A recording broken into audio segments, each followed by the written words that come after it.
So that's the border in Mexico. I'm just about in Jacumba right now. And I just met a really cool woman. She was, I'm out here in pretty much the middle of the desert, as you can see. And there's an old woman and a young black boy laying out mattresses with American flags and New York Fire Department MIA flags that are basically the POW MIA flag with the silhouette.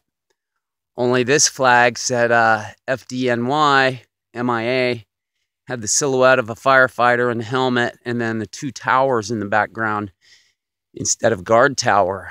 And I stopped and I took some GoPro footage of that. I was in the middle of a little morning journal entry about civilization and technology and how I'm tethered to technology and civilization because of the bike, because of this tools. And I have to be, if I want to, I can put my pack on and I can go camp out there overnight. But for the most part, this ride is so much more of a spiritual thing than I used to ride my motorcycle through here.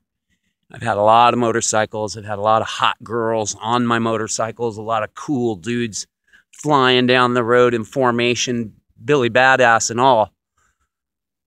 But none of those experiences can even match, the lessons I've learned and the personal inner growth I've experienced through riding my bike.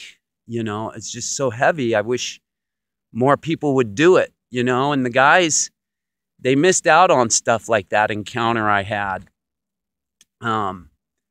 Just good people. And so they're putting up these mattresses and bed frames with flags and stuff on it. Big banner says, remember the fallen. And it was all for civilian stuff, cops, fire department. And those are part of America fabric, just as the military is. And the thing is like, I would like to see the military make its own decisions, quite honestly. Policy is what fucks it up. The same shit that went down in Vietnam is going on in Afghanistan. You had Agent Orange, you got depleted uranium. You got the slaughter of civilians, you got the slaughter of civilians. I've learned so much from the convention, and I've learned so much about myself from the guys, even though I bitch about that stuff. They're the ones really missing out. Anybody who can't hack March Across America, when there are 19-year-old kids in Iraq and Afghanistan right now with 80 pounds of gear on their back getting shot at, part of a historical continuum of a kid in green in a jungle, 19 years old with 80, 90 pounds of gear on his back, 100+ degree weather. This valley is going to be cooking at $1.20 for the next 3 days. I'm hoping I run into my sister, because it'd be great to see my nieces and nephews. I love you guys, Jonas, Conrad, and Skylar. My sister Kim, her husband, Pete.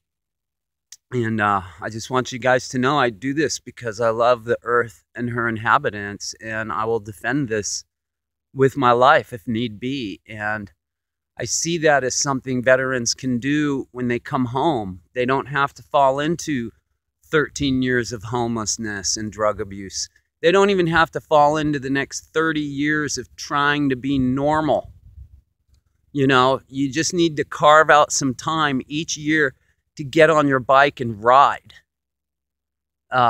Edward Abbey, who's a great inspiration to me, as much as Robert Crumb or Che, really had it right. When we get out in the wild, we reconnect with the earth. Empty land is an antidote to despair. Now, if you can't live without the trappings of civilization, then I feel for you. It's a drag that you have to overcome your luxury withdrawal or your convenience complex. I'm documenting it, of course, and I'm here on the United States-Mexican border, where our boys are diligently at work, stopping drug smugglers and human trafficking. I do believe in a world without borders, but I also believe in protecting our country from harmful influences. And those influences most certainly are, certainly drug smuggling and things like that. So, I meet a lot of Border Patrol guys out here. I'm hugging the border.